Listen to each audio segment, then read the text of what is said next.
Lindsey Graham is not a mere political figure. He is way more than that. From his fallout with Trump to becoming a ranking member of the Senate Budget Committee, this United States Senator has made a significant mark on American citizens. While some know him, one of the most asked questions is where he lives with his partner.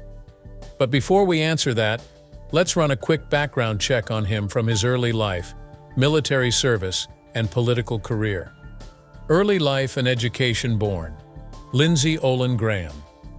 On the 9th of July 1955 in central South Carolina, Lindsey Graham grew up in a modest setting that would affect his future views and line of work.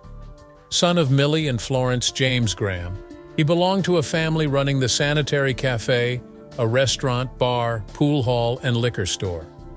Living in one of the few rooms connected to this institution, the Grahams gave young Lindsey an unusual upbringing. Early loss and great responsibility defined Graham's childhood. Being the older of two siblings, he assumed a parental role after both of his parents passed away, not too far apart in a few years. When Hodgkin's lymphoma claimed his mother's life in 1976, he was 21. His father died 15 months later from a heart attack. Graham became the main carer for his younger sister Darlene at 13 years old. These difficulties forced Graham to grow fast and take adult responsibility, profoundly impacting his character and work ethic. As Graham negotiated these personal catastrophes, education became central in his life. He showed academic promise by attending D.W. Daniel High School. He enrolled at the University of South Carolina in Columbia, the first in his family to graduate from high school. He relied on student loans and worked several jobs to pay for his schooling. Graham graduated in 1977 with a Bachelor of Arts in Psychology, despite the demands of juggling jobs, academics, and family obligations. Graham continued at the University of South Carolina School of Law after completing his undergraduate studies, where he earned his Juris Doctor in 1981. His time in law school was concurrent with his Reserve Officers Training Corps (ROTC) duty, which would set off a long military career. Graham joined active duty with the United States Air Force as a judge advocate upon completing his law degree. He served for 6 years before moving to the South Carolina Air National Guard and subsequently the Air Force Reserve. Early upbringing and schooling prepared Graham for his public service career. Managing family obligations, enduring personal loss, and returning to school molded his tenacity and dedication. These traits would characterize his political career, beginning with his 1992 election to the South Carolina House of Representatives, and finally guiding his long stint as a U.S. Senator. Military service to the political space. Lindsey Graham started his military career following his 1981 graduation from the University of South Carolina School of Law. Graham, commissioned into the United States Air Force as a judge advocate, started a road that would significantly impact both his personal and professional life.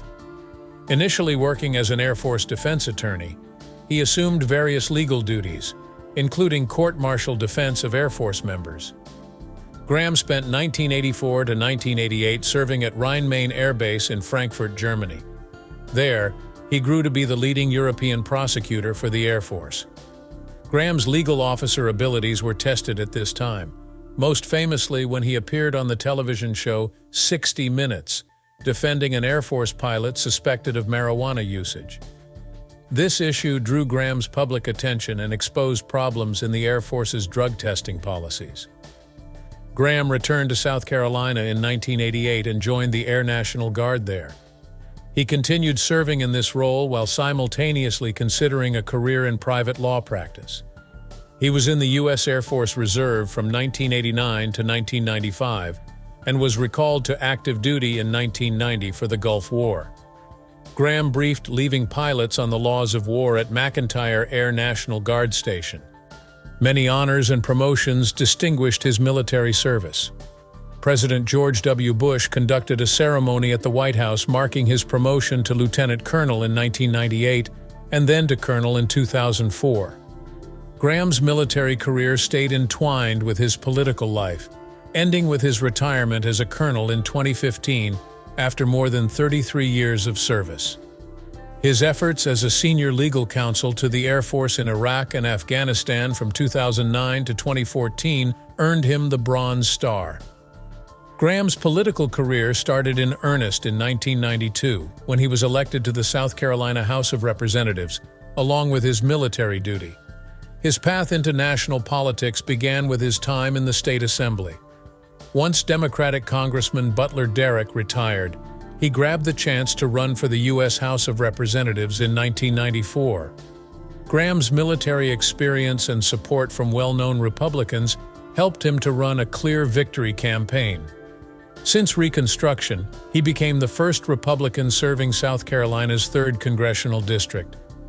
Graham had a reputation as a strong conservative who was sometimes ready to break party lines during his House tenure. He fervently supported conservative social ideals, military preparedness, and financial discipline. Graham's public visibility grew when he was one of the House managers covering President Bill Clinton's impeachment process in the late 1990s. After Senator Strom Thurmond retired in 2002, Graham sought and was elected to the U.S. Senate. Emphasizing his military service, legal knowledge, and adherence to conservative values, his campaign Graham's time in the Senate has been distinguished by his participation in important legislative initiatives and his eagerness to practice bipartisan cooperation. Graham participated in the federal judge confirmation process early in his Senate career. He belonged to the bipartisan Gang of 14, a group of senators who forged an agreement to sidestep the nuclear option about judicial filibusters. This initiative proved Graham's capacity to work across the spectrum and helped several judges be confirmed to the federal bench. Graham's military experience often shapes his opinion on national security issues. He has pushed many defense projects and vocally backed a strong military presence overseas. His opinions on the conflicts in Iraq and Afghanistan usually reflect his conviction that a strong American presence is essential to fighting terrorism and preserving world security. Regarding domestic policy, Graham has sometimes adopted stances that strike a compromise between his conservative background and a pragmatic view of government. Sometimes he has clashed with the more conservative elements of his party, since he has favored thorough immigration reform, including a road to citizenship for illegal immigrants. This stance was a component of a more extensive campaign to handle immigration in a way that struck a compromise between humanitarian considerations and security issues. Graham's relationship with President Donald Trump has been very nuanced and changed. Throughout the 2016 Republican primaries, Graham fiercely attacked Trump's policies and speech. But after Trump's election, Graham aimed to establish a friendly rapport with the president, especially on matters such as military policy and court nominations. Their several golf trips and Graham's open support of some of Trump's most important policies helped to highlight this change. With his pragmatic approach, Graham faced opposition from inside his own party, especially from the Tea Party movement and other conservative activists who saw him as lacking enough conservatism. His great political organization and close ties within South Carolina's political scene helped him to negotiate a packed primary field in 2014. Graham's re-election campaign in 2020 was among the toughest of his career. One of the most costly Senate campaigns in history, the contest against Democrat Jamie Harrison gained national interest and was fiercely fought. Graham ultimately gained his 4th term, stressing his experience and agreement with the Trump administration on essential matters. Graham's personal life has stayed quiet over his political career. He has never been married and has usually given his work great concentration. A critical feature of his personal story is his close bond with his sister Darlene, whom he raised following the death of their parents. Resilience and tenacity abound in Lindsey Graham's path from the rear room of his family's Central South Carolina pub to the United States Senate hallways. He is well known in American politics thanks to his military service, legal knowledge, and political savvy. Whether Graham is supporting a robust national defense, working across bipartisan legislation, or negotiating the complexity of modern political alliances, His career shows a dedication to public service molded by his early life events and the obligations he assumed at a young age. Lindsey Graham's career grew as he became comfortable as a U.S. Senator. His standing as a strong conservative with a pragmatic bent won him respect on both sides of politics. Although his early political accomplishments and military service set a firm basis, the creation of a potent political operation, sometimes known as Graham's Machine, confirmed his power and guaranteed his lifetime in the turbulent field of American politics. This next part looks at how Graham developed and used this solid network to negotiate obstacles, guarantee re-elections, and keep his Senate seat, among other things. The Graham Machine.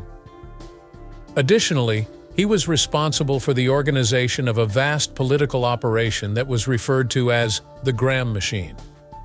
This operation included 6 regional offices across the state and a network of thousands of paid and volunteer workers, including more than 5,000 precinct captains. Following the accumulation of a substantial campaign war chest, Graham flooded South Carolina with advertising that was filled with optimistic messages. His rising popularity can be attributed in part to the fact that he places a strong emphasis on serving his residents and resolving local concerns.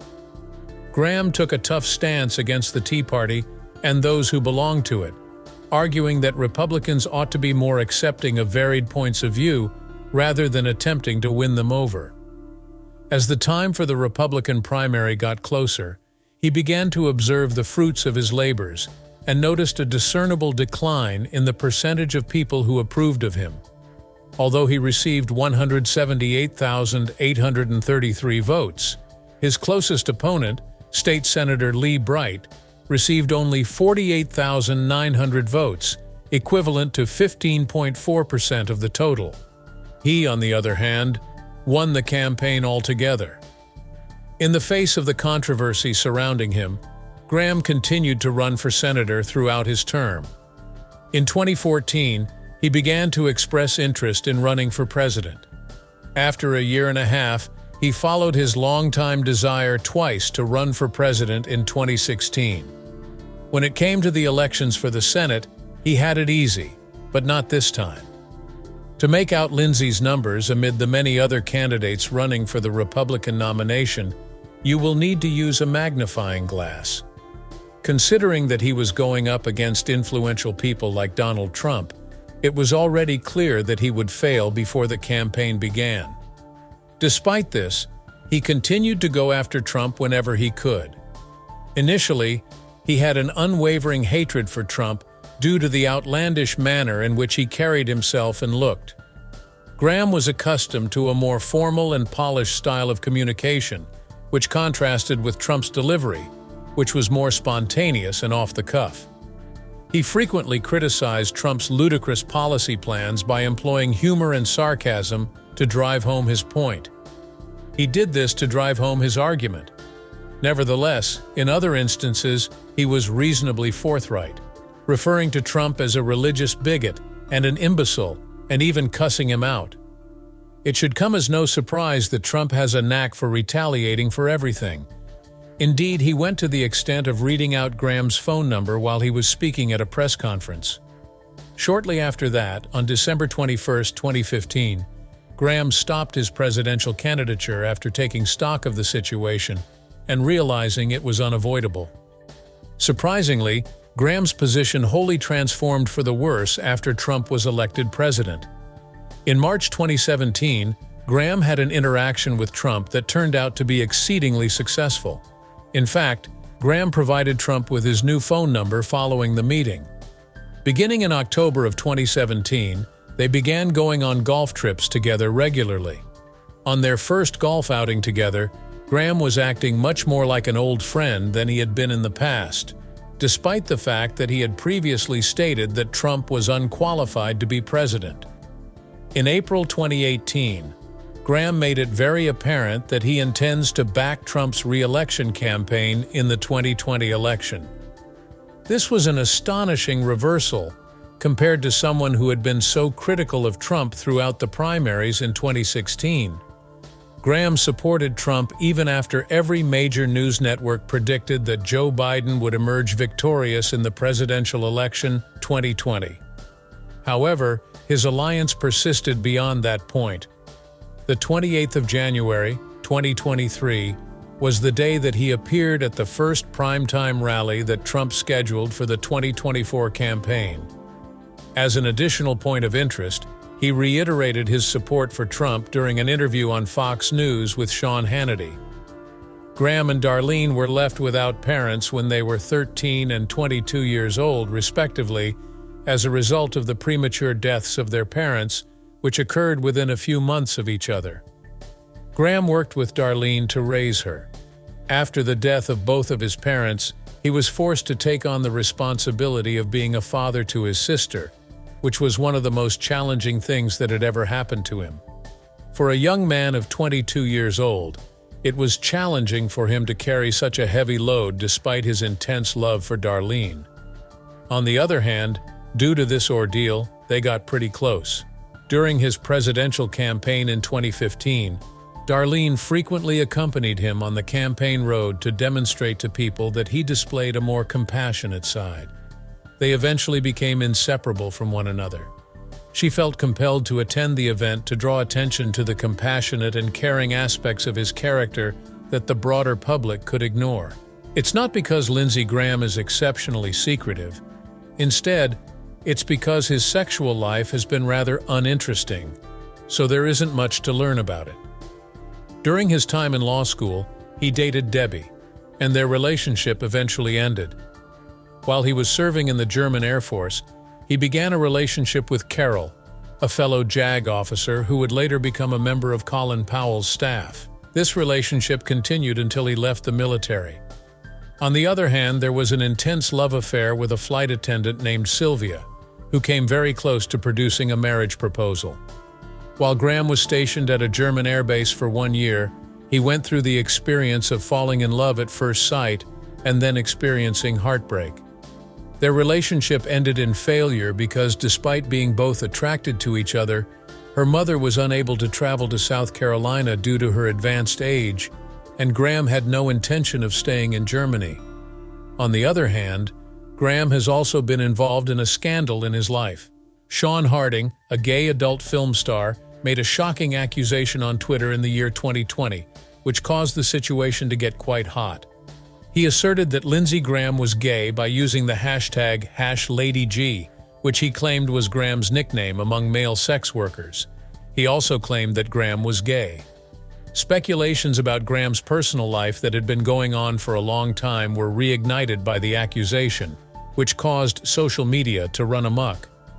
Graham was reportedly spotted in homosexual clubs and was in a relationship with a person of the same sex, according to someone who gave this information.